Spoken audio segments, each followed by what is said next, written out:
왕들의 시대의 시작이라고 해서 사무엘상만 하려다가 내용이 다윗이 그냥 나오길래 간단하게 다윗까지 살펴보겠습니다. 그래서 사무엘상과 사무엘하 기도하시겠습니다. 역사를 주관하시는 하나님 아버지, 성경 말씀을 통해서 저희가 이스라엘의 역사를 보고 또 때로는 보이게 때로는 보이지 않게 일하시는 아버지의 역사를 배우게 됩니다. 비록 우리 눈이 아버지의 하시는 일을 다 보지 못할지라도 믿음의 눈으로 아버지께서 이루시는 구원과 또 아버지께서 이기시는 그 전쟁을 기억할 수 있도록 인도하여 주시옵소서.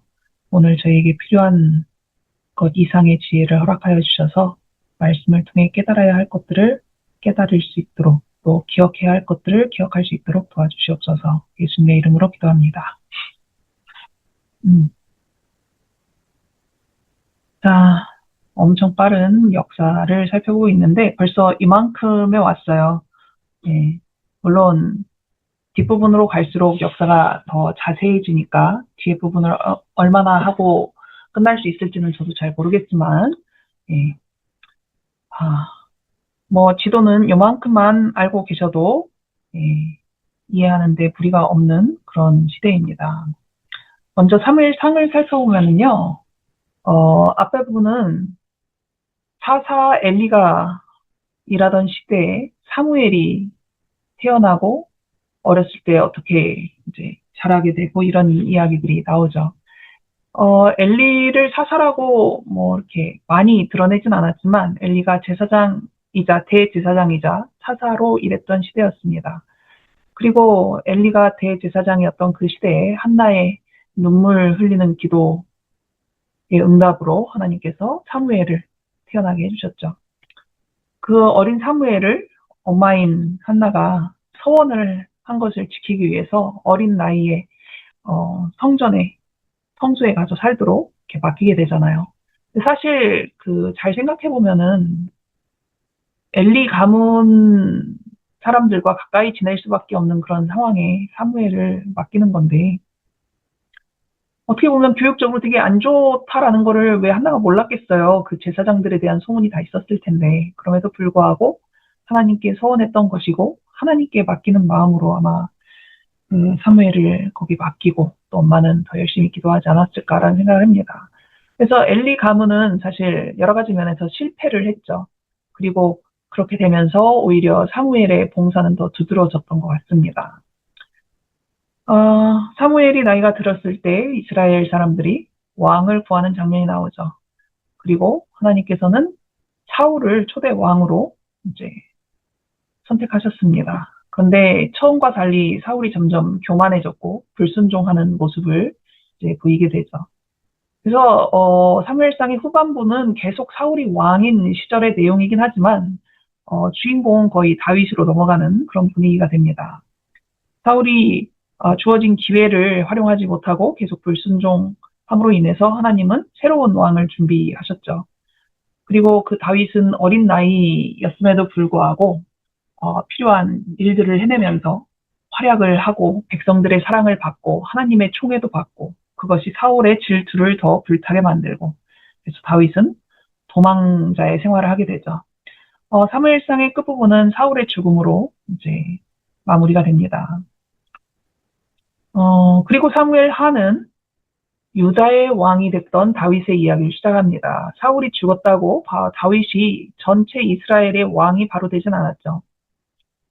그리고 어떻게 보면은 사울은 다윗의 정적이라고 볼 수도 있지만 다윗은 사울 그리고 자기 친구인 요나단이 죽은 것을 엄청나게 애곡을 하죠. 그리고 유다 지파였던 다윗이 일단은 유다 지역에서의 이제 왕으로서 7년 이상을 이제 통치를 하게 됩니다. 나머지 이스라엘의 구역은 사울의 아들이었던 이스보셋이 이제 왕이 되어서 다스리는 기간을 잠깐 갖게 됩니다. 제대로 활동을 했는지는 잘 모르겠어요, 이스보셋이. 왜냐하면 역사를 이렇게 우리가 정리를 할 때 보면은 항상 사울 다음에 다윗이 그 다음 왕으로 이제 올라간 것으로 쳐서 얘기를 하잖아요. 그러니까 이스보셋은 사실 역사를 정리하는 입장에서 봤을 때는 그냥 이 왕이라는 자리에 잠깐 오르기는 했지만 이스라엘 전체의 왕을 어, 왕으로서 인정받지는 못했던 것 같아요. 그리고 나서 5장이 되어서야 다윗이 온 이스라엘의 왕으로서 이제 활동을 하게 됩니다. 그때까지 그 가나안 족속이 차지하고 있던 예루살렘이라는 성, 여부스라는 성을 다윗이 드디어 차지하고 그 성의 이름을 이제 예루살렘이라고 하고 다윗이 그 안에 들어가서 살죠. 초기에는 다윗이 승승장구하는 모습이 나옵니다. 전쟁이 여러 번 있었고 전쟁에 나갈 때마다 하나님께 여쭙는 다윗의 모습이 나옵니다. 그리고 다윗이 그때마다 승리를 할 수 있었던 그런 기록들이 남아있죠. 그렇지만 그 초기 통치 이후에 또 다윗이 지었던 죄나 그로 인해서 일어났던 온갖 슬프고 또 끔찍한 그런 가족 내 사건들 뭐 이런 것들이 계속 기록되어 있습니다.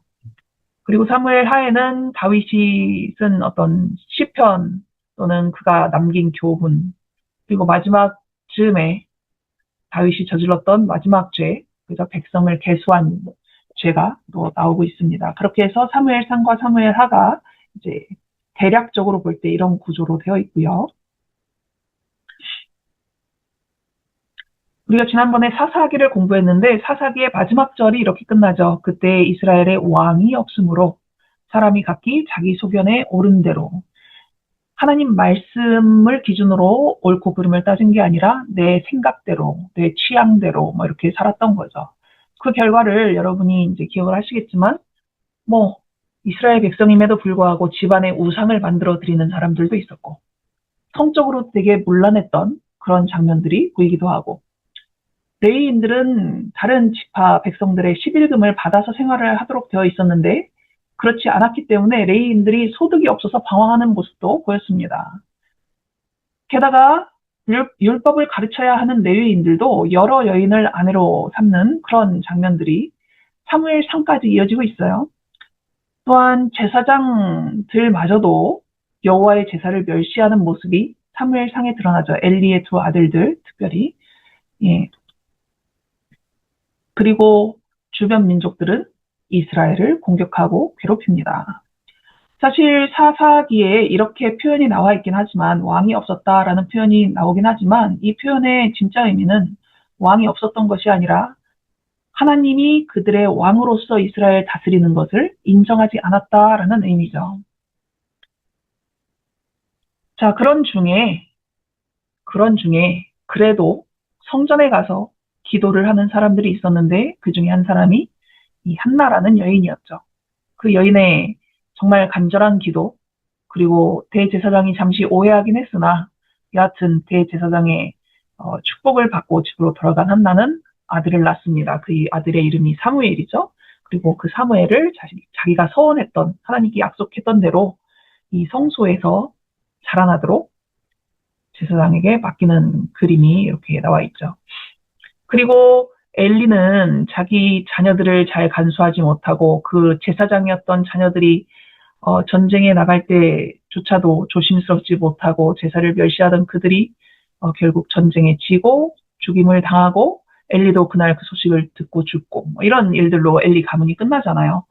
그렇지만 사무엘은 그 뒤를 이어서 사사가 되어서 이스라엘의 온 지역을 돌아다니면서 중요한 지역에는 선지자 학교도 세우고 제단도 만들고 백성들의 그 신앙을 여호와께로 다시 향하도록 하는 신앙 부흥을 일으킨 이제 선지자로서 또 사사로서 활동을 하게 됩니다.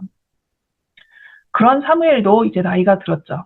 사무엘은 자신이 하던 일을 아들들이 이어서 해주길 바랬지만 백성들은 사무엘에게 왕을 세워야 된다라고 요구를 하죠. 그 말을 들었을 때 사무엘이 너무 마음이 좋지 않았어요.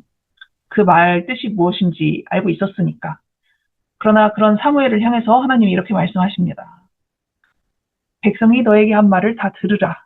이는 그들이 너를 버림이 아니요 나를 버려 자기들의 왕이 되지 못하게 함이니라. 하나님이 왕이신데 너를 버리는 게 아니라 나를 버리는 거다. 그리고 마음이 그렇게 떠났으면 뭐라고 해도 안 들을 백성들의 상태를 알고 있었기 때문에 하나님이 결국 베냐민 지파에 속했던 사울에게 기름을 부어 왕으로 삼는 장면이 이제 전개가 됩니다. 그림에서 보시면은 가장 키가 큰 사람이 사울이죠. 이때 사울의 나이가 40세였나? 그랬던 것 같아요. 사울은 여하튼 이렇게 남들보다 머리 하나가 더 위에 있을 정도로 건장하고 요즘만 그 키 큰 남자를 좋아하는 게 아니라 그때도 키 큰 남자가 좋아 보이긴 했나 봐요. 그리고 아버지의 재산 내용이 잠깐 이제 이야기 속에 등장을 하는데 꽤 부유했어요. 외모도 준수했고 그리고 초기에 나오는 사울의 모습은 겸손했습니다. 여하튼 사무엘은 사울에게 기름을 붓고 또 백성들이 이제 추후에 그런 사실을 알게 되고 사울을 왕으로 공표하면서 사무엘이 백성들에게 강하게 기억하라고 했던 말씀 중에 하나는 너희들이 비록 왕을 달라는 악을 행했고 결국 하나님이 왕을 주시긴 했지만 너희들의 이 이스라엘의 진짜 지배자는 하나님이시니까 여호와를 섬기고 떠나지 말라라는 그런 당부를 아주 강하게 이야기를 했습니다. 그래서 만약에 너희가 여호와를 섬기지 않으면 여호와도 너희를 버릴 것이다 이런 경고를 하죠.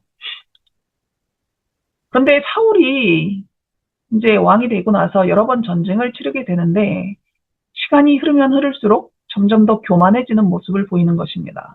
전쟁에 이기고 백성들이 자기를 위하여 함성을 지르고 지지를 하고 찬양을 하는 소리들을 들으면서 점점 더 교만해지죠.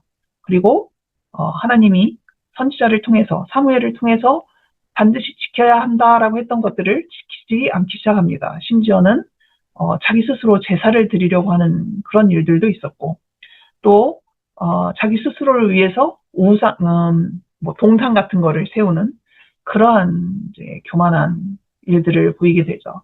사무엘도 하나님도 마음이 참 좋지 않았지만 그래도 여러 번 기회를 주시고 그 기회 중에 마지막 사울에게 주어졌던 기회가 아말렉을 진멸하라라는 명령이었죠.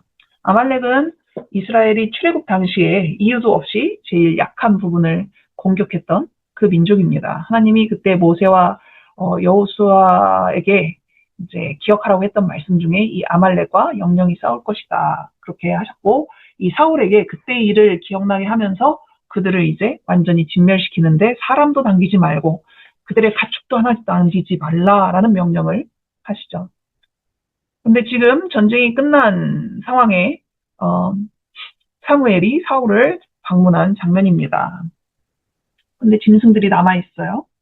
그리고 여기 그림에 나오진 않았지만 아말렉의 왕이었던 아각도 살려둔 상태였습니다.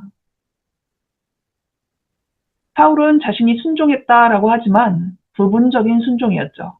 그러나 성경을 통해서 볼 때 부분적인 순종은 불순종과 다르지 않습니다. 하나를 어긴 것은 전체를 어긴 것과 마찬가지이기 때문에 결국 자기의 판단에 옳은 대로 자기 생각에 좋을 대로 그저 사사기의 정신 그대로 사울은 하나님의 말씀에 불순종했고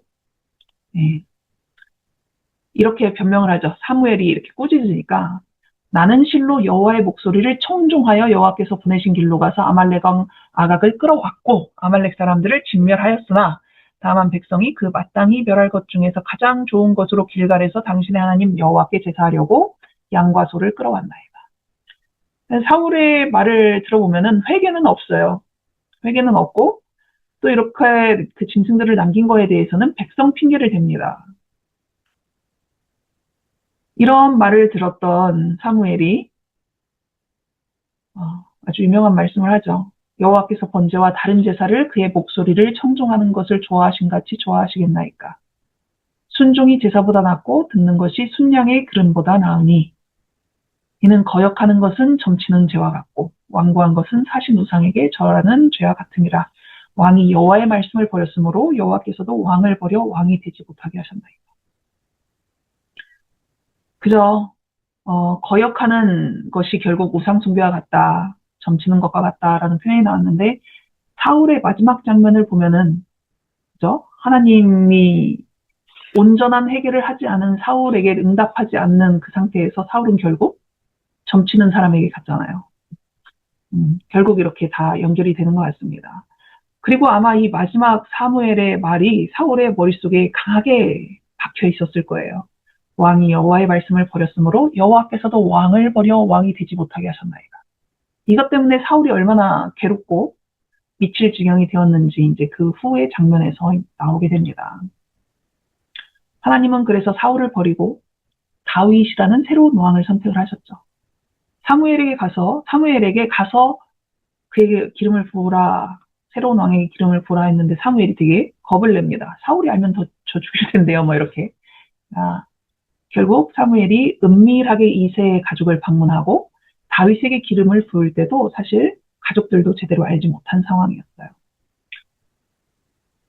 그리고 그 사무엘의 저주 같은 그 말이 계속 남아있던 사울은 결국 미치광이처럼 돼버리죠. 성경은 악신이 사울을 괴롭혔다 이렇게 말을 하지만 결국 우리 시대의 용어를 쓰자면 정신병이 든 거나 마찬가지입니다. 그리고 사울의 이제 신하들이 음악 치료를 권하죠. 그 음악 치료를 하러 하프를 잘 다뤘던 다윗을 추천해서 다윗이 왕을 위해 이제 왕의 상태가 안 좋을 때마다 가서 이제 연주를 하는 그런 장면이 성경에 나옵니다. 이때 나이가 오늘 제가 이제 찾아본 자료에서는 다윗이 한 15?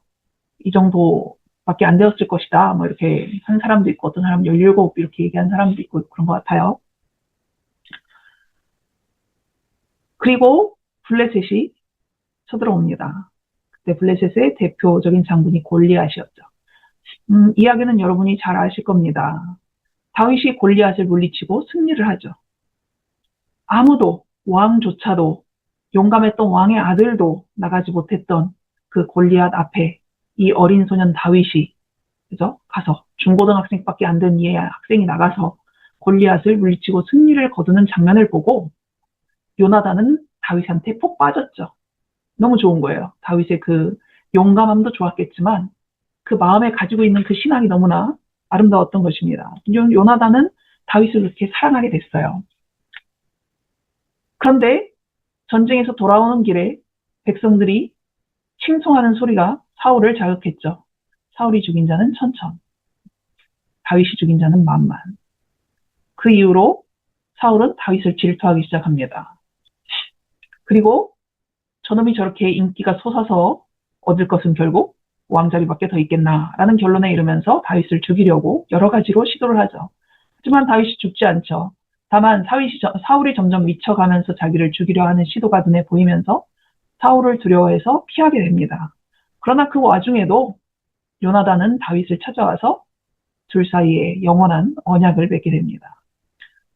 심지어 이 언약 때문에 그런 건지 잘 모르겠지만 나중에 나라가 갈라지는 중에도 유다 지파에 붙어있던 하나의 지파가 베냐민 지파였죠.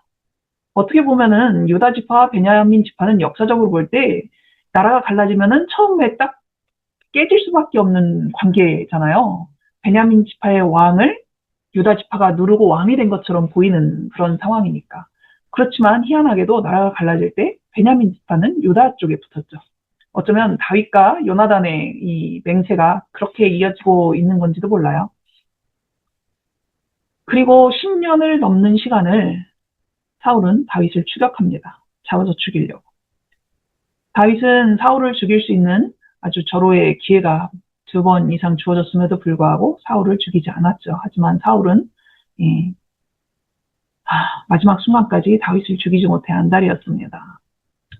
그런데 이 모든 과정이요.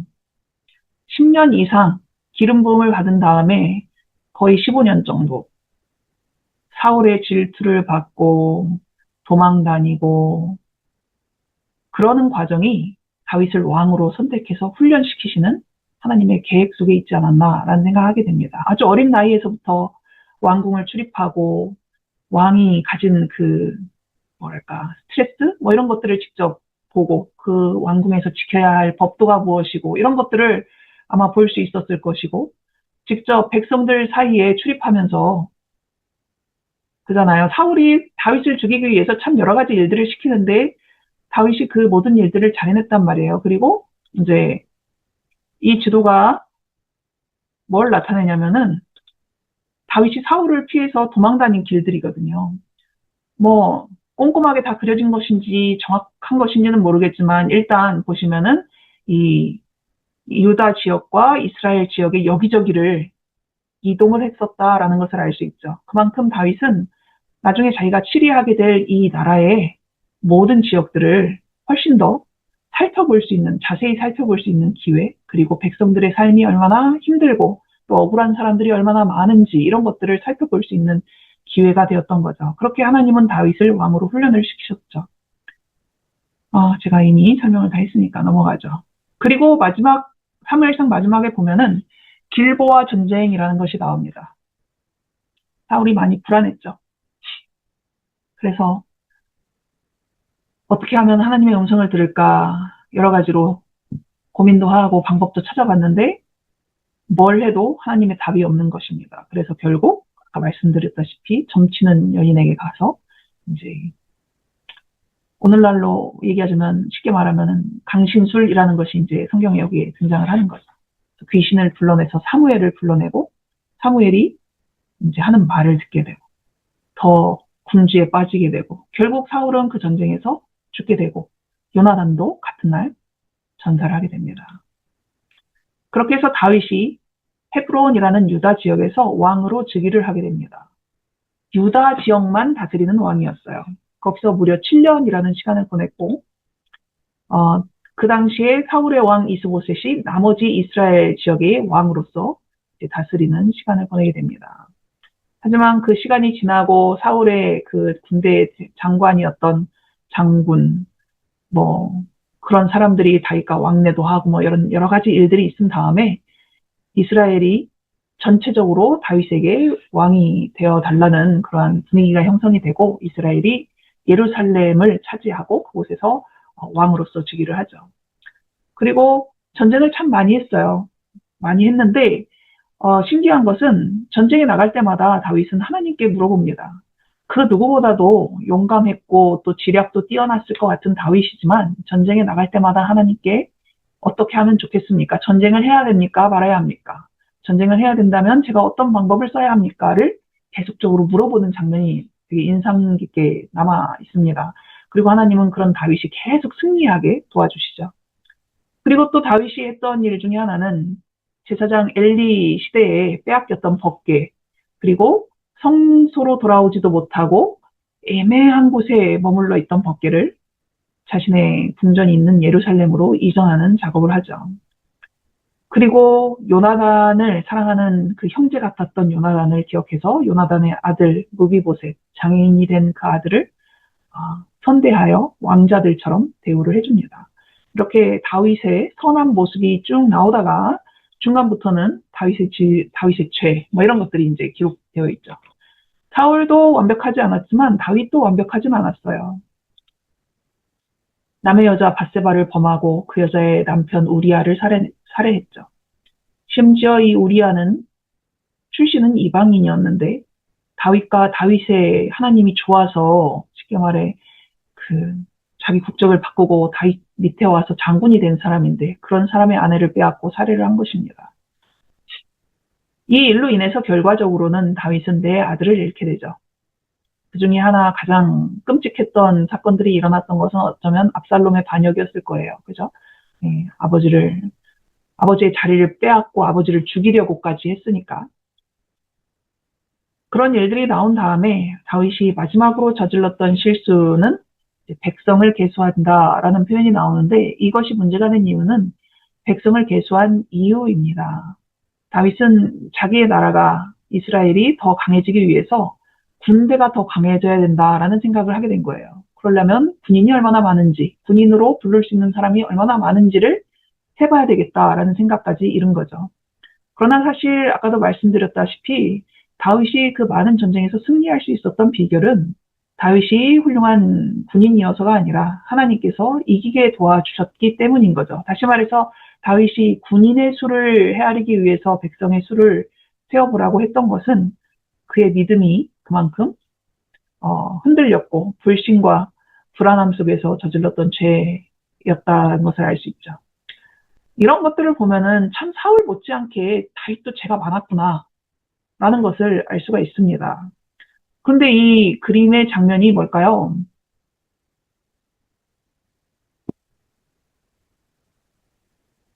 참고로 이 사람이 다윗입니다. 네. 나단 선지자가 다윗을 혼내는 장면? 예, 맞습니다. 밧세바를 범하고 그 일을 덮고, 그죠? 우리아를 살해한 다음에 그 일을 그냥 덮어버리고 지나가려고 했던 다윗을 나단 선지자가 찾아와서 이제 예화를 하나 들면서 결국 이제 꾸짖는 장면이죠. 하나님은 그 메시아가 나올 가문을 다윗으로 선택을 하셨어요. 물론 여러 가지 이유가 있겠지만 아까 말씀드린 것처럼 사울도 죄가 많았지만 다윗도 죄가 그렇게 끔찍한 죄들이 많았는데 왜 사울은 안 되고 다윗은 선택을 받을 수 있었을까를 한번 생각을 해봐야 될 것 같습니다. 자, 아까 사울의 모습은 잠깐 봤고요.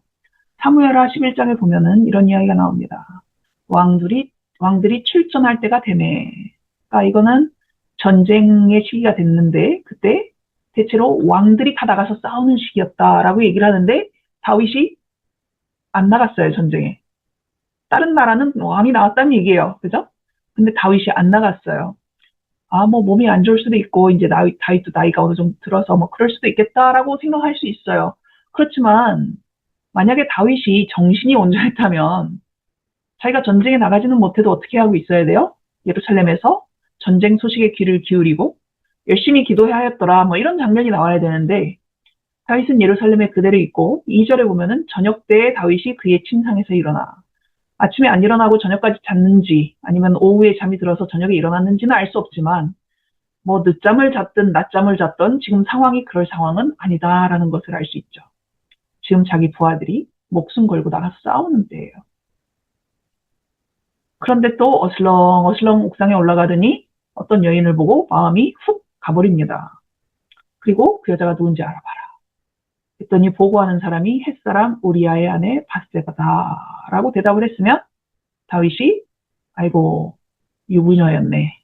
그것도 내 부하의 아내였네. 그러면 그거 끝나야 되는데 그러지 않았던 거잖아요. 그러고 나서 그 여인을 범하고 그 여인이 임신을 하니까 그 사실을 덮기 위해서 우리아를 불러서 여인한 집에 가서 자라고 했는데 우리아가 안 자니까 결국은 전쟁터에서 이제 요압을 시켜가지고 쟤 죽게 해라. 뭐 이런 편지를 그 우리아의 손에 들려서 보내고 아주 정말 치졸하고 끔찍하고 이런 죄를 다윗이 저지른 거잖아요. 아까 잠깐 나왔지만 나단이 결국 찾아와서 당신이 그 사람이라 하고 죄를 지적합니다. 사울이 이런 지적을 들었을 때 사울은 어떻게 했냐면은 저 들을 만큼 들었잖아요 하나님 말씀. 시키는 대로 다 했어요. 그리고 저거 짐승 좀 남은 거는 백성들이 그 살려놓으려고 한 거잖아요. 이렇게 얘기했잖아요. 근데 다윗은 그러지 않았다는 거죠. 내가 여호와께 죄를 범하였노라. 그리고 이 일로 인해서 이스라엘에게 가지고 있던 그 율법의 형벌들이 있잖아요. 그의 형벌에 대해서 다윗이 사실 자기 스스로를 재판을 했어요. 나단과 대답을 하면서. 그래서 4배의 값을 치르게 되는 것이 다윗이 나머지 생애 동안 내 아들을 잃어버리는 것으로 드러나게 되는 것입니다. 근데 다윗이 그거에 대해서 핑계하지도 않고 감당을 하죠. 물론 아이들을 그 자신의 죄로 인해서 제대로 훈계하지 못하는 장면은 참 안타까운 장면이긴 하지만 그 벌을 온전히 받습니다.